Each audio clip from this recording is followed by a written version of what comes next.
Bonjour, voici une courte vidéo de présentation sur le chargeur de chez Ideal Solutions, le ID Energy. Un chargeur en fait qui a la particularité de pouvoir accepter la plupart des batteries lithium-ion, hein, je précise bien, pas les batteries cylindriques, mais les batteries lithium que l'on trouve souvent dans les appareils photo, les caméscopes, certains smartphones aussi qui ont des batteries amovibles et qui permettent en fait d'être rechargés si on a une deuxième batterie sur ce chargeur et de ne pas bloquer son téléphone par exemple. Et c'est le même cas pour les appareils photo. Si on souhaite recharger une batterie supplémentaire, si on n'a plus le chargeur d'origine, eh bien ce chargeur de batterie dépanne parce qu'en fait il a la capacité de recharger toutes les batteries lithium-ion du marché, quasiment, à part quelques exceptions peut-être chez Sony qui ont des fois des sécurités, des particularités propres à la marque. Là, vous le voyez en fonctionnement, on a pris une batterie Canon, donc lithium pour appareil photo, la LPE8, mais vous pourriez très bien avoir une batterie Nikon, Sony, Panasonic ou d'autres marques. Là, vous voyez l'écran LED rétroéclairé qui affiche donc que la batterie est en cours de chargement. Et donc là, elle en est à 99% de son chargement. Donc vous voyez qu'elle est quasiment chargée à 100%. L'intérêt de ce petit chargeur, c'est que vous suivez en fait la charge de votre batterie. Alors l'intérêt, je vais vous le montrer. Vous aurez certainement des coupures parce que je ne suis pas équipé d'un trépied. Donc juste pour vous faire voir en fait là en mode fonctionnement, je vais retirer la batterie, donc la pousser comme ceci. Donc là, pour vous faire voir comment fonctionne ce type de chargeur. Alors c'est tout simple. Vous avez sur le côté une prise micro USB. Si vous avez un câble micro USB, vous pouvez le connecter, là ici je vais vous le faire voir, directement sur un ordinateur. Voilà. Ou si vous avez une prise secteur qui est équipée d'un port USB, aussi bien puisque vous aurez une charge un peu plus rapide qu'en passant par le port USB de l'ordinateur, si c'est un chargeur USB de type rapide. Donc là, vous le voyez, sans batterie, allumé. S'il était en off, bah voilà, vous auriez un écran éteint. Je vais vous le faire voir. Voilà, là, j'ai débranché en fait le câble de mon ordinateur. Donc câble USB, ouais, de ce côté-ci, qui est branché sur mon ordinateur. Mais comme je vous le disais, ça pourrait être très très bien sur une alimentation secteur. Donc voilà, vous voyez, là, il est branché à nouveau. Je vous montre, voilà. Et mon cordon vient se connecter sur le côté de ce chargeur et c'est une prise que je vais vous montrer qui est une prise micro USB. Voilà. Micro USB, la voici. Voilà. Rien de particulier. Ce sont des câbles que vous trouvez aussi bien dans le commerce que vous avez peut-être même chez vous, mais qui est livré aussi à l'origine avec ce chargeur. C'est un petit câble noir. Moi, j'en ai un plus long parce que c'est plus pratique, effectivement, quand je veux brancher quelque chose un peu plus loin que le petit câble secteur qui doit faire 20 cm si ma mémoire est bonne et qui est livré avec. Voilà, donc là, vous le voyez en position stand-by. Je vais vous faire voir l'écran d'un peu plus près. J'espère que vous le voyez bien. Voilà.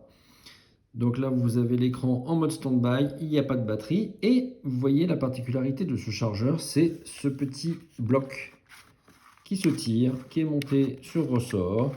Donc il faut manipuler avec précaution quand même, il ne faut pas y aller comme un bourrin.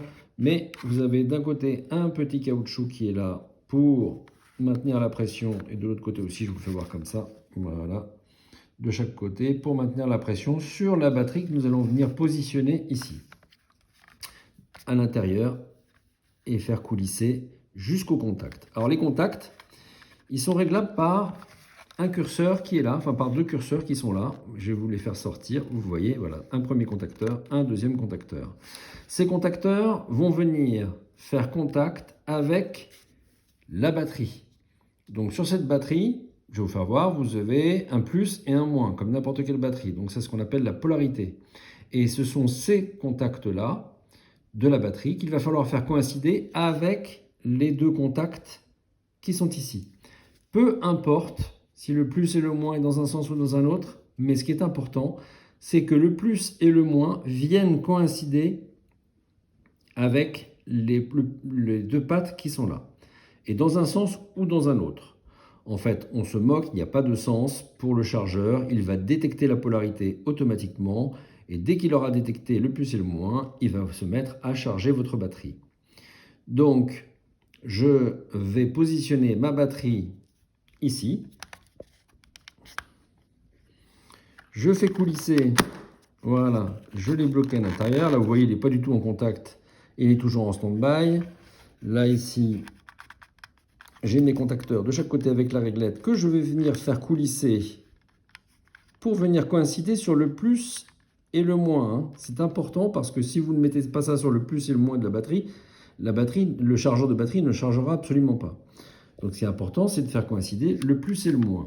Donc, pour beaucoup de batteries, ça peut se faire à plat. C'est-à-dire comme ceci, vous voyez, les deux petites réglettes qui sont là, elles vont devoir rentrer à l'intérieur de la batterie pour venir faire contact avec le plus et le moins de la batterie. Donc ces deux petits contacteurs métalliques qui sont là doivent venir rentrer en contact. C'est pour ça que vous avez deux réglettes de chaque côté qui permettent d'ajuster et de positionner en fait donc, les contacts du chargeur sur le plus et le moins de la batterie. Voilà, moi je vais lâcher mon téléphone pour venir les positionner dessus.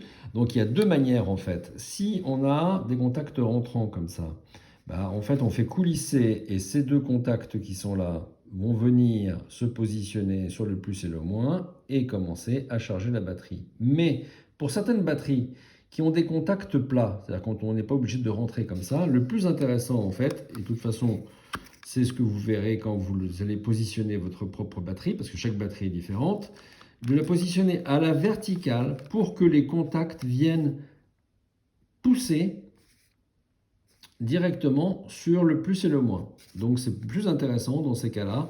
Et vous verrez de toute façon, il faut manipuler ces petits curseurs comme ça. Et tant que vous ne voyez rien qui s'affiche à la place de stand-by, ça veut dire que la batterie n'a pas été détectée. Si malgré vos essais, l'écran reste sur le mode stand-by, deux possibilités. Ou votre chargeur de batterie est défectueux, ce qui peut toujours être possible, ou votre batterie est défectueuse, c'est-à-dire que la batterie en fait n'est plus capable de prendre la charge. C'est le cas de très vieilles batteries. Si par exemple on l'a stockée pendant un long moment et qu'on ne l'a jamais utilisée, il est possible que la batterie soit à plat, déchargée, ou qu'elle soit au bout des cycles de rechargement, parce qu'une batterie a une durée de vie aussi, donc elle n'est pas rechargeable à vie. Il se peut qu'elle ne soit plus rechargeable, ou qu'elle ait un défaut elle-même. Voilà, c'est toujours possible. Malgré tout, dans la plupart des cas, dès que vous allez positionner la batterie sur ses contacts, là, l'écran va réagir et se mettre en charge pour recharger la batterie et compléter son niveau de charge.